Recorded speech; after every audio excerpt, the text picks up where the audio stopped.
Hello hi అండి, welcome to my channel Leela Krishna music vlogs. మొన్న మా అత్తయ్య గారు వాళ్ళ ఇంటి దగ్గర అన్నదానం పెట్టాను కదండి. ఈరోజైతే మా ఇంటి దగ్గర మా వినాయకుడి దగ్గర అన్నదానం ఉంది.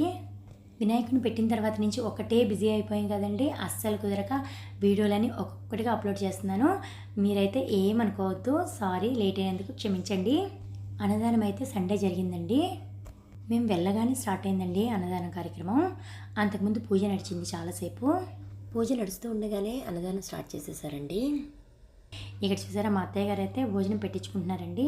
పిల్లలు కూడా రమ్మను అని చెప్తున్నారు. ఇంకా మా వారైతే ఇక్కడ వడ్డిస్తున్నారు. ఇక్కడ ఈ తాత కనపడుతున్నారు చూసారా, మాకు పాలు పోస్తారండి. ఆవు పాలు మాత్రమే పోస్తారు, వాళ్ళకి ఆవు మాత్రమే ఉందన్నమాట. ఇంకా ఇక్కడ చూసారా అండి, మా వీధిలో పిల్లలు, మా ఫ్రెండ్స్, మా ఆంటీలు అందరూ కలిసి చక్కగా ఇక్కడ సరదాగా వడ్డిస్తున్నారు. ఏదేమైనా మేమైతే చాలా లక్కీ అండి. ఎందుకంటే మా కాలనీలో ఉండే పిల్లల దగ్గర నుంచి పెద్దవాళ్ళ వరకు అందరు కూడా చాలా చక్కగా ఫ్రెండ్లీగా ఉంటారండి. ఇంకా ముఖ్యంగా ఈ కార్యక్రమానికి అతిథులుగా మా కౌన్సిలర్ ధనాల రాధమ్మ గారు, అట్లాగే వాళ్ళ ఫ్యామిలీ అందరు కూడా వచ్చారండి. వాళ్ళందరికీ మా పెద్దవాళ్ళందరూ కలిసి ఒక చిరు సత్కారం అయితే చేశారు. మా కౌన్సిలర్ అని చెప్పడం కాదండి, ప్రతి ఒక్క చిన్న సమస్యను కూడా వాళ్ళ దగ్గరుండి వచ్చి మరీ పరిష్కరిస్తారు. ధనాల రాధమ్మ గారు కానీ వాళ్ళ బాబు కానీ.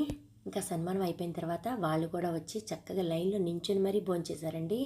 నిజంగా చాలా గొప్పతనమే కదా. మేము లైన్లో నించోవడం ఏంటి అని అనుకుంటారు కదండి చాలామంది, కానీ వీళ్ళకైతే అసలు గర్వమే ఉండదండి. ఇంకా అందరికీ వడ్డించడం పూర్తయిన తర్వాత మేము కూడా ఇలా ప్లేట్లు తీసుకొచ్చుకొని ఇక్కడే కూర్చొని తిన్నామండి మండపం మీద.